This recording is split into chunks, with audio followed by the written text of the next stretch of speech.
নমস্কার, আমি রুদ্রনীল ঘোষ। যারা পশ্চিমবঙ্গে রয়েছেন নিশ্চয়ই আজকে বৃষ্টি হয়নি, তাই না? খটখট করছে রোদ্দুর, গা দিয়ে টপছে ঘাম। 47 নম্বর ওয়ার্ডে আজ শিবপুর বিধানসভায় মল্লিক পাড়ায় এসেছিলাম মানুষের সঙ্গে সংযোগ করতে, প্রতিবেশীদের সঙ্গে দেখা করতে। বৃষ্টি জল না হলেও দেখে রেখে দিন এখানে মমতা বন্দ্যোপাধ্যায় কিভাবে লন্ডন বানিয়ে রেখে দিয়েছেন। ড্রেন, পাঁক আর এই পুরো রাস্তা জলে ভরে আছে। এগিয়ে আসুন, দেখতে পাবেন জল পাঁকের মধ্যে দিয়ে আমরা হাঁটছি। পুরো জায়গাতে এই কন্ডিশন রয়েছে, রোগ জীবাণু পুরোটা ভর্তি রয়েছে। মানুষকে এই অবস্থাতে চলাফেরা করতে হয়। এখন এগুলো দেখিয়ে দিচ্ছি বলে তৃণমূলে রাজ্য জুড়ে গায়ে খুব জ্বালা হয়েছে।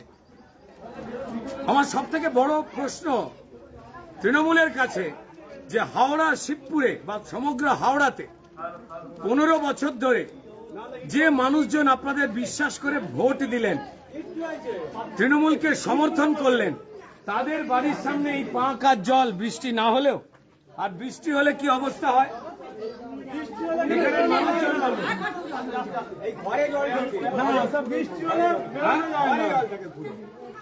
বৃষ্টি হলে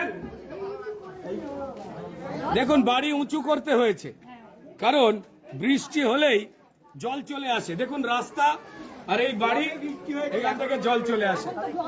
আজকে বৃষ্টি হয়নি, গতকাল বৃষ্টি হয়নি, তার মধ্যেই অবস্থা। বৃষ্টি হলে হাঁটুর ওপরে জল, এটা উন্নয়নের জল।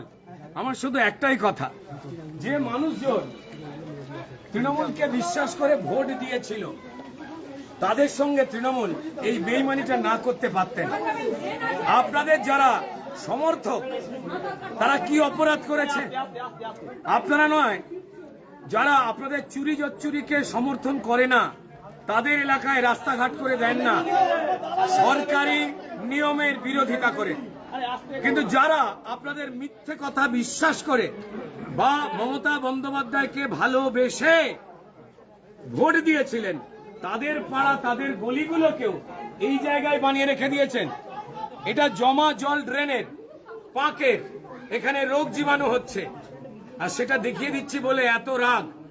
তাই জেনে রেখে দিন, তৃণমূলের যে যে ভোটার, যাদের আপনারা সর্বনাশ করেছেন, তৃণমূলের নেতারা, কাউন্সিলররা, এমএলএ, এমপি, মন্ত্রীরা, সারা পশ্চিমবঙ্গ জুড়ে, হাওড়া জুড়ে বা শিবপুর। ফলো করুন টাইমস নাও খবর।